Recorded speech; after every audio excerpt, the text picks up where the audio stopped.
जनाब पप्पू अंसारी जो झारखंड के रानीपुर इलाके के रहने वाले थे, उनको कुछ सरपसंद अनासिर ने बेरहमी के साथ निशाना बनाया। उनसे जबरदस्ती JSR का नारा लगवाया गया। उनकी शनाख्त मजहब की बुनियाद पर जांचने के लिए उनके प्राइवेट पार्ट चेक करके की गई और फिर बेदर्दी से उनके सर को कुचलकर मॉब लिंचिंग कर दी गई। ये कोई आम कत्ल नहीं है, ये हमारी जमहूरियत, हमारे आईन और हमारे समाज के मुंह पर जोरदार तमाचा है। ये सवाल हम सब से है, क्या अब इंसान की पहचान उसके मजहब से होगी? क्या कानून अब हुजूम के हाथों में चला गया है? इस इंसानियत सोज वाकये पर राष्ट्रीय सेक्युलर मजलिस पार्टी के जिला अध्यक्ष हाफिज सद्दाम साहब ने सख्त अल्फाज में मजम्मत की है और कहा है कि ये वाकया इस मुल्क के रूह को जख्मी करने वाला है।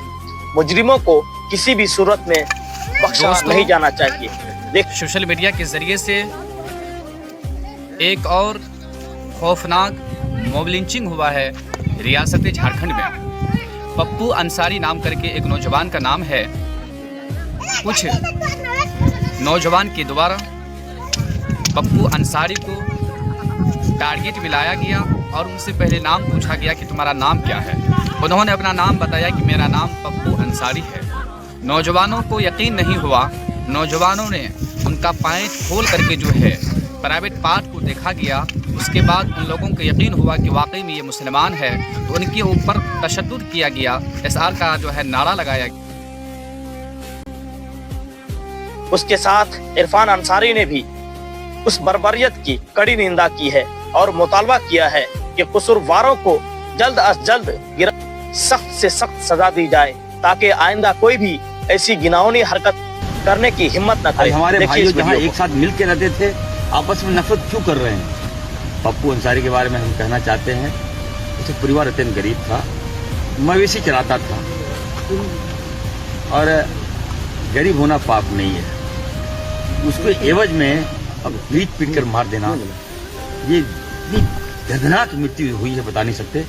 हम ये बात लोकप्रिय मुख्यमंत्री जी को बताए। आज मुख्यमंत्री जी ने तुरंत संज्ञान में लिया और हमारी जो चीफ सेक्रेटरी है अविनाश जी, उनको निर्देश दिया कि इस पर जांच करके उसको कठोर कार्रवाई करें। तो कहने का मतलब ये है, देखिए हमारी सरकार जो है सुशासन की सरकार है, हम लोग जनता की रक्षा करते हैं। कुछ जो लोग नफरत के बीज बो रहे हैं, ये तो चलता रहेगा। अगर ये नफरत रहेगा तो ये तो मौतें होती रहेगी। ये नफरत फैला कौन रहा है? भाई भाई में बांट कौन रहा है? तो इसको रोकने किया जा सकता है। वैसे लोग जो घर में बैठ के साजिश रचते हैं, उसको चिन्हित करने की आवश्यकता है और वैसे लोगों को पनिश करने की आवश्यकता है।